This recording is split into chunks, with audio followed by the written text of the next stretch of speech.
ಅವರೆಕಾಳುಗಳನ್ನು ಒಂದು 6-7 ಗಂಟೆ ತಣ್ಣೀರಿನಲ್ಲಿ ನೆನೆ ಹಾಕಿ ಅದರ ಮೇಲಿನ ಸಿಪ್ಪೆನ ಈ ರೀತಿಯಾಗಿ ಇದ್ಕಿದಾಗ ನಮಗೆ ಹಿಚ್ಕವರೆ ಸಿಗುತ್ತೆ. ಅದರಿಂದ ಯಾವ ರೀತಿಯಾಗಿ ನಾವು ಸಾರು ಮಾಡ್ಬೋದು ಅಂತ ನೋಡೋಣ ಬನ್ನಿ. ಎಲ್ರಿಗೂ ನಮಸ್ಕಾರ. ನಾನು ಉಷಾ ಶೆಟ್ಟಿ, ಕನ್ನಿಕರ್ ಬ್ಲಾಗ್ಗೆ ಸ್ವಾಗತ. ಇವತ್ತಿನ ವಿಶೇಷ ಹಿತಕಿದ ಅವರೆಕಾಳಿನಿಂದ ಸಾರು ಮತ್ತು ಅದರ ಜೊತೆಗೆ ದೋಸೆ. ಈಗ ತುಂಬಾ ಅವರೆಕಾಳು ಸಿಗ್ತಾ ಇದೆ. ನಾನು ಹೇಳಿದ್ದೆ ನಿಮಗೆ ಬೇರೆ ಬೇರೆ ಥರ ವಿಡಿಯೋ ನಾವು ಮಾಡ್ತೀನಿ ಅಂತ. ಅದರಲ್ಲಿ ಈ ಹಿದಕಿದ ಅವರೆಕಾಳಿನ ಸಾರು ಅದರ ಜೊತೆ ದೋಸೆ ತುಂಬ ಒಳ್ಳೆ ಕಾಂಬಿನೇಷನು. ಅದನ್ನು ಯಾವ ರೀತಿ ಮಾಡಬೇಕು ಹೇಳ್ತೀನಿ. ಬೇಕಾಗಿರೋ ಪದಾರ್ಥ ಇಟ್ಕೊಂಡಿರೋಂಥ ಅವರೆಕಾಳು 1 kg, 1 ತೆಂಗಿನಕಾಯಿ ತುರ್ಕೊಂಡಿದ್ದು, 1 ಟೊಮೆಟೊ, ಒಂದು ಸ್ವಲ್ಪ ಕೊತ್ತಂಬರಿ ಸೊಪ್ಪು, ಹುಣಸೆ ಖಾರದ ಪುಡಿ, ಧನಿಯಾ ಪುಡಿ, ಅರಿಶಿಣದ ಪುಡಿ, ಬೆಳ್ಳುಳ್ಳಿ ಸುಲಿದಿಟ್ಕೊಂಡಿದ್ದು 2 ಗಡ್ಡೆ, ತೆಂಗಿನೆಣ್ಣೆ, ಉಪ್ಪು. ಈಗ ಮಾಡುವ ವಿಧಾನ. ಮೊದಲಿಗೆ ಗ್ಯಾಸ್ ಆನ್ ಮಾಡ್ಕೊಳ್ಳೋಣ. ಇದರಲ್ಲಿ ಒಂದು 2 ಲೋಟ ನೀರು ಹಾಕ್ಕೊಳ್ಳೋಣ. ಈ ನೀರಿನಲ್ಲಿ ಅವರೆಕಾಳನ್ನು ಬೇಯಿಸ್ಕೊಳ್ಬೇಕು. ನೀರಿಗೆ ಕುದಿ ಬರಲಿ, ಆವಾಗ ಅವರೆಕಾಳನ್ನು ಇದರಲ್ಲಿ ಹಾಕೋಣ. ಈಗ ನೀರು ಕಾಯಿಸ್ಲಿಕ್ಕೆ ಇಟ್ಟಿದ್ದಿದೆ, ಮಸಾಲೆ ರೆಡಿ ಮಾಡ್ಕೊಳ್ಳೋಣ. ಮೊದಲಿಗೆ ತೆಂಗಿನಕಾಯಿ ತುರಿನ ಮಿಕ್ಸರ್ನಲ್ಲಿ ಹಾಕ್ಕೊಳ್ಳೋಣ. 1 ತೆಂಗಿನಕಾಯಿನ ತುರಿದಿಟ್ಕೊಂಡಿತ್ತು. ಅದ್ರ ಜೊತೆಗೆ 2-2.5 ಚಮಚ ಅಚ್ಚ ಖಾರದ ಪುಡಿ, ಧನಿಯಾ ಪುಡಿ 1 ಚಮಚ, ಒಂದು ಅರ್ಧ ಚಮಚ ಅರಿಶಿಣದ ಪುಡಿ, ಇದ್ರ ಜೊತೆಗೆ ಹುಣಸೆ ಹಣ್ಣು. ನಾನು ಯಾವಾಗಲೂ ಅಡಿಗೆಗೆ ಸ್ವಲ್ಪ ಮೆಂತೆ ಉಪಯೋಗಿಸ್ತಾ ಇರ್ತೀನಿ. ಮೆಂತೆನ ಹುರಿದಿಟ್ಕೊಂಡಿರ್ತೀನಿ, ಯಾಕಂದ್ರೆ ಇದು ಆರೋಗ್ಯಕ್ಕೆ ಒಳ್ಳೆಯದು ಮತ್ತು ಎಲ್ಲ ಅಡಿಗೆಗೂ ಸ್ವಲ್ಪ ಚೆನ್ನಾಗಿ ಪರಿಮಳ ಕೊಡುತ್ತೆ. ಅದಕ್ಕೆ ಪ್ರತಿಯೊಂದು ಅಡಿಗೆ ಮಾಡುವಾಗ ನಾನು ಒಂದು ಸ್ವಲ್ಪ, ತುಂಬಾನು ಅಲ್ಲ, ಒಂದು 1/4 ಸ್ಪೂನು ಮೆಂತೆನ ಮಸಾಲೆಗೆ ಹಾಕ್ತಿರ್ತೀನಿ. ಅದನ್ನು ಸಹಿತ ನಾನೀಗ ಹಾಕೊಂಡಿದ್ದೀನಿ. ಇದು ಆಪ್ಷನಲ್. ನೀವು ಇರಲಿಲ್ಲ, ಮೆಂತೆ ಹುರ್ಕೊಂಡಿರಲಿಲ್ಲ ಅಂದ್ರೆ ಬೇಕಂದ್ರೆ ಹಾಕೊಳ್ಳಿಲ್ಲ ಅಂದ್ರೂ ಪರವಾಗಿಲ್ಲ. ಇಷ್ಟು ಸಾಮಾನುಗಳನ್ನ ನಾವು ಮಿಕ್ಸರ್ನಲ್ಲಿ ಮಸಾಲೆನ ರೆಡಿ ಮಾಡಿ, ನೀರು ಕಾಯಿಸ್ಲಿಕ್ಕೆ ಕುದಿಲಿಕ್ಕೆ ಇಟ್ಟಿದ್ವಿ. ಆ ನೀರಿಗೆ ಒಂದು ಅರ್ಧ ಸ್ಪೂನು ಉಪ್ಪನ್ನ ಹಾಕ್ಕೊಳ್ಬೇಕು. ಯಾಕಂದ್ರೆ ಕಾಳಿಗೆ ಉಪ್ಪು ಬೇಯಿಸುವಾಗ ಹಾಕಿದ್ರೆ ಚೆನ್ನಾಗಿ ರುಚಿ ಬರುತ್ತೆ. ಕುದೀತಿರೋ ನೀರಿಗೆ ಈ ಕಾಳುಗಳನ್ನ ಹಾಕ್ಬೇಕು. ಒಂದು 10-15 ನಿಮಿಷದಲ್ಲಿ ಕಾಳು ಬೆಂದು ಮೆತ್ತಗಾಗುತ್ತೆ. ತುಂಬಾನು ಮೆತ್ತಗಾಗಬಾರ್ದು, ತಿನ್ಲಿಕ್ಕೆ ಸಿಗೋಲ್ಲ. ಇದನ್ನ ನಾವು ಕುದಿ ಬಂದ್ಮೇಲೆ ಮುಚ್ಚಿ ಇಡೋಣ. ಅಲ್ಲಿವರೆಗೆ ಮಸಾಲೆನ ರುಬ್ಕೊಳ್ಳೋಣ. ಮೊದಲೊಂದ್ಸಲ ಇದನ್ನ ನೀರು ಹಾಕದೆ ಸ್ವಲ್ಪ ರುಬ್ಕೋಬೇಕು.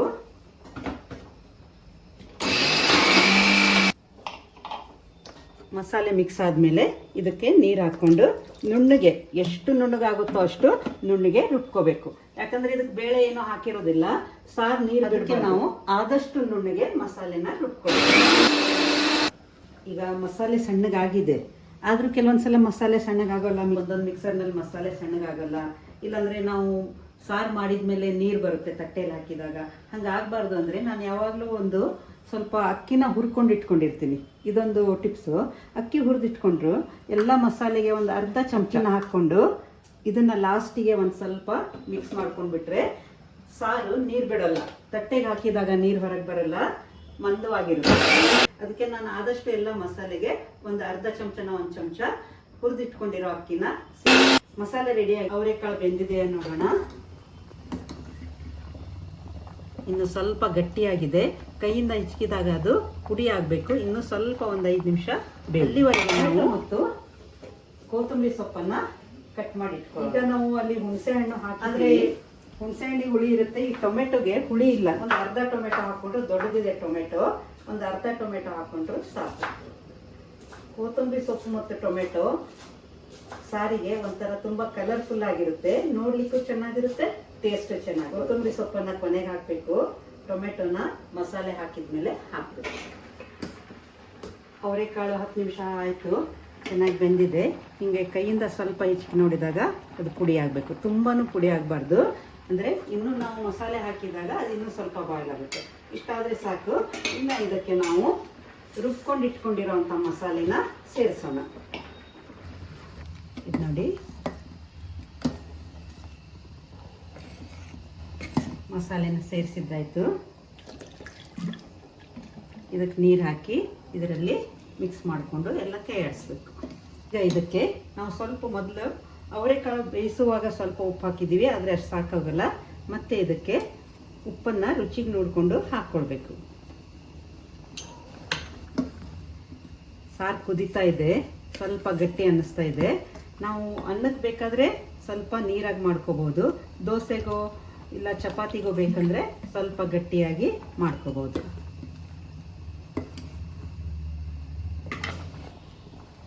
ಈಗ ಇದು ಕುದಿ ಬರ್ತಾ ಇದೆ.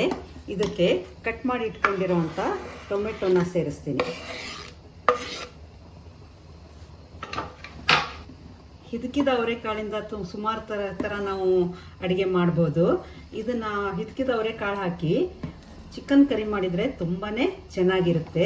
ಇದು ಹಿದಕಿದ ಬೇಳೆ ಸಾರು ದೋಸೆ ಜೊತೆಗೆ ತುಂಬ ಚೆನ್ನಾಗಿರೋ ಕಾಂಬಿನೇಷನ್ನು. ಅದೇ ರೀತಿ ನಾನು ಈಗ ಹೇಳಿದ್ನಲ್ಲ, ಚಿಕನ್ ಸಾರಿಗೂ ಇದನ್ನ ಹಿದಕಿದ ಬೇಳೆನ ಹಾಕ್ಬೋದು. ಅದಾದರೂ ದೋಸೆಗೆ ತುಂಬಾ ಚೆನ್ನಾಗಿರುತ್ತೆ. ಅದನ್ನು ನಾನು ಮುಂದಿನ ದಿನಗಳಲ್ಲಿ ನಿಮಗೆ ವಿಡಿಯೋ ಮಾಡಿ ತೋರಿಸ್ತೀನಿ. ಇದು ಚೆನ್ನಾಗಿ ಕುದೀತಾ ಇದೆ. ಈ ನೊರೆ ಎಲ್ಲ ಹೋಗುವವರೆಗೆ ಇದನ್ನು ಕುದಿಸ್ಬೇಕು. ಅವರೆಕಾಳಿನ ಸಾರು ರೆಡಿ ಆಗ್ತಾ ಇದೆ, ಚೆನ್ನಾಗಿ ಕುದಿ ಬರ್ತಾ ಇದೆ. ಇದು ಕುದಿಯುವಾಗ ನೊರೆ ಎಲ್ಲ ಹೋಗುವವರೆಗೆ ಕುದಿಸ್ಬೇಕು, ಇಲ್ಲಾಂದರೆ ಸಾರಿಗೆ ಹಸಿ ವಾಸನೆ ಬರ್ತಾ ಇರುತ್ತೆ. ಈಗ ನೊರೆ ಎಲ್ಲ ಹೋಗಿ ಆಯಿತು, ಚೆನ್ನಾಗಿ ಬೆಂದಿದೆ. ಇದಕ್ಕೆ ನಾವು ಕೊತ್ತಂಬರಿ ಸೊಪ್ಪನ್ನು ಹಾಕ್ಕೊಳ್ಳೋಣ. ಇದಕ್ಕಿದ ಅವರೆಕಾಳು ಸಾರು ರೆಡಿ ಆಗಿದೆ. ಉಪ್ಪು ಖಾರ ಎಲ್ಲ ಸರಿಯಾಗಿದೆ. ಇದಕ್ಕೆ ಈಗ ಕುದಿ ಬಂದಾಯಿತು. ಇದಕ್ಕೆ ಲಾಸ್ಟಿಗೆ ನಾವು ಹಾಕಬೇಕಾಗಿರೋದು ಬೆಳ್ಳುಳ್ಳಿ. ಇದನ್ನೊಂದು ಉಪಯೋಗಿಸಿಲ್ಲ ಇನ್ನು. ಈ ಬೆಳ್ಳುಳ್ಳಿನ ಏನು ಮಾಡಬೇಕು ಅಂತಂದರೆ ಜಜ್ಕೊಂಡು ಇದರದ್ದು ಒಗ್ಗರಣೆ ಹಾಕಬೇಕು. ಈ ಒಗ್ಗರಣೆಗೆ ನಾವು ಸಾಸಿವೆ ಸಹಿತ ಉಪಯೋಗಿಸ್ತಾ ಇಲ್ಲ. ತೆಂಗಿನ ಎಣ್ಣೆಯಲ್ಲಿ ಚೆನ್ನಾಗಿ ಈ ಬೆಳ್ಳುಳ್ಳಿನ ಜಜ್ಕೊಂಡು ಒಗ್ಗರಣೆ ಹಾಕಿದರೆ ಇದೊಂದು ಸ್ಪೆಷಲ್ ಟೇಸ್ಟು ಈ ಒಂದು ಅವರೆಕಾಳಿನ ಸಾರಿಗೆ ಬರುತ್ತೆ. ಒಗ್ಗರಣೆನ ರೆಡಿ ಮಾಡ್ಕೊಳ್ಳೋಣ. ತೆಂಗಿನೆಣ್ಣೆ ಒಗ್ಗರಣೆ. ಇದಕ್ಕೆ ತೆಂಗಿನೆಣ್ಣೆ ಒಗ್ಗರಣೆ ತುಂಬ ಒಳ್ಳೆ ಕಾಂಬಿನೇಷನು. ಒಂದು 3-4 ಚಮಚ ತೆಂಗಿನೆಣ್ಣೆ ಕಾಯಿಸ್ಕೊಳ್ಳಿ.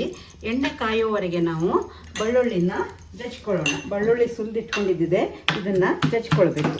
ಇದು ಬೆಳ್ಳುಳ್ಳಿ ತುಂಬ ಚೆನ್ನಾಗಿ ಟೇಸ್ಟ್ ಕೊಡುತ್ತೆ ಒಂದೇ ಅಲ್ಲ. ಅವರೆಕಾಳು ಸ್ವಲ್ಪ ಗ್ಯಾಸ್ ಅಂದರೆ ಊಟಕ್ಕೆ ನಾವೇನಂತೀವಿ ಇದನ್ನು ಸ್ವಲ್ಪ ಹೆವಿ ಇದು. ಅದಕ್ಕೆ ಅದು ಜೀರ್ಣಶಕ್ತಿ ಒಳ್ಳೆಯದಾಗಲಿ ಅಂತ ಇದಕ್ಕೆ ಬೆಳ್ಳುಳ್ಳಿನ ಸ್ವಲ್ಪ ಹೆಚ್ಚಾಗಿಯೇ ಹಾಕಿರ್ತೀವಿ. ಬೆಳ್ಳುಳ್ಳಿ ಜಜ್ಕೊಂಡಿದ್ದಾಗಿದೆ. ಎಣ್ಣೆನೂ ಕಾಯ್ದಿದೆ. ಇನ್ನು ಇದನ್ನು ಕಾಯ್ದಿರೋ ಎಣ್ಣೆಯಲ್ಲಿ ಬೆಳ್ಳುಳ್ಳಿನ ಹಾಕಬೇಕು. ಸಾಸಿವೆ ಜೀರಿಗೆ ಯಾವುದೂ ಇಲ್ಲ. ಬೆಳ್ಳುಳ್ಳಿ ಸ್ವಲ್ಪ ಫ್ರೈ ಮಾಡಿ ಇದನ್ನು ಸಾರಿಗೆ ಹಾಕ್ಕೊಳ್ಬೇಕು. ತೆಂಗಿನ ಎಣ್ಣೆ ಜೊತೆಗೆ ಬೆಳ್ಳುಳ್ಳಿ ಫ್ರೈ ಮಾಡಿದಾಗ ತುಂಬ ಚೆನ್ನಾಗಿ ಸ್ಮೆಲ್ ಬರುತ್ತೆ. ತುಂಬ ಕೆಂಪು ಬಣ್ಣದ ಬರೋವರೆಗೆ ಇದನ್ನು ಹುರಿಬೇಕಂತಿಲ್ಲ. ಸ್ವಲ್ಪ ಹಸಿಯಾಗಿರುವ ಇದನ್ನು ಇನ್ನೊಂದು ಸ್ವಲ್ಪ ಫ್ರೈ ಮಾಡಿ ನಾವು ಇದನ್ನು ಸಾರಿಗೆ ಹಾಕೋಣ. ಈಗ ನೋಡಿ ಬೆಳ್ಳುಳ್ಳಿ ಫ್ರೈ ಆಗಿದೆ, ಅಂದರೆ ತುಂಬ ಕೆಂಪಾಗಿ ಫ್ರೈ ಮಾಡ್ಕೊಂಡಿಲ್ಲ. ಇಷ್ಟು ಫ್ರೈ ಆದರೆ ಸಾಕು. ಇದನ್ನು ಆಫ್ ಮಾಡಿ ಈ ಸಾರಿಗೆ ಈ ಒಗ್ಗರಣೆನ ಹಾಕ್ಕೊಳ್ಬೇಕು.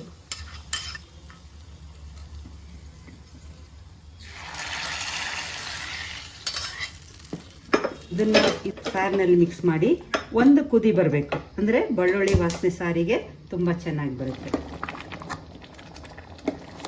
ನೋಡಿ ಬೆಳ್ಳುಳ್ಳಿ ವಾಸನೆ ತುಂಬ ಚೆನ್ನಾಗಿ ಬರ್ತಾ ಇದೆ. ಸಾರು ರೆಡಿ ಆಯಿತು. ಈಗ ದೋಸೆ ಮಾಡೋಣ.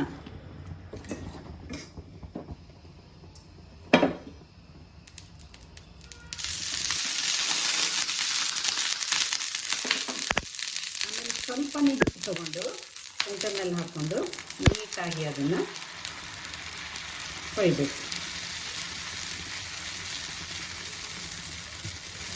ಇದ್ರ ಮೇಲೆ ಸ್ವಲ್ಪ ಎಣ್ಣೆ ಹಾಕ್ಕೊಂಡು ಲಿಡ್ ಮುಚ್ಚಿಡಬೇಕು. ಇದನ್ನು ಸ್ವಲ್ಪ ಲಿಡ್ ಮುಚ್ಚಿ ಬೇಯಿಸಬೇಕು. ಚಿಕ್ಕ ಉರಿ ಮೇಲೆ ದೋಸೆ ಬೆಂದರೆ ಗರಿ ಗರಿಯಾಗಿ ಬರುತ್ತೆ.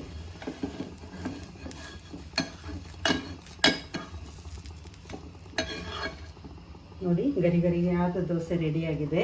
ಇದನ್ನು ಸರ್ವ್ ಮಾಡೋಣ. ನೋಡಿ ದೋಸೆ ರೆಡಿ ಆಯಿತು. ಅದರ ಜೊತೆಗೆ ಚಟ್ನಿನೂ ಚೆನ್ನಾಗಿರುತ್ತೆ. ಇದಕ್ಕಿದ ಅವರೆಕಾಳಿನ ಸಾರು ರೆಡಿಯಾಗಿದೆ. ಇದನ್ನು ಇದ್ರ ಜೊತೆಗೆ ತುಂಬ ಒಳ್ಳೆ ಕಾಂಬಿನೇಷನು ಸರ್ವ್ ಮಾಡೋಣ. ಇದು ಪುದೀನ ಚಟ್ನಿ. ಇದನ್ನು ಸಹಿತ ಮಾಡೋದನ್ನು ನಿಮಗೆ ನಾನು ಇನ್ನೊಂದು ದಿನ ತೋರಿಸ್ಕೊಡ್ತೀನಿ. ರುಚಿ ರುಚಿಯಾದ ಇದಕ್ಕಿದ ಅವರೆಕಾಳಿನ ಸಾರು ರೆಡಿಯಾಗಿದೆ. ಅದ್ರ ಜೊತೆಗೆ ಗರಿಗರಿಯಾದ ಬಿಸಿ ಬಿಸಿಯಾದ ದೋಸೆ ಚಟ್ನಿ ಇದೆ. ಇದೆಲ್ಲ ತುಂಬಾ ಒಳ್ಳೆ ಕಾಂಬಿನೇಷನ್. ಇದನ್ನ ನೀವು ಮಾಡಿ ನೋಡಿ, ಖಂಡಿತ ಇಷ್ಟ ಆಗುತ್ತೆ. ಈ ವಿಡಿಯೋ ಇಷ್ಟ ಆದ್ರೆ ಲೈಕ್ ಮಾಡಿ, ಶೇರ್ ಮಾಡಿ, ಕಾಮೆಂಟ್ ಮಾಡಿ, ಸಬ್ಸ್ಕ್ರೈಬ್ ಮಾಡಿ. Thank you.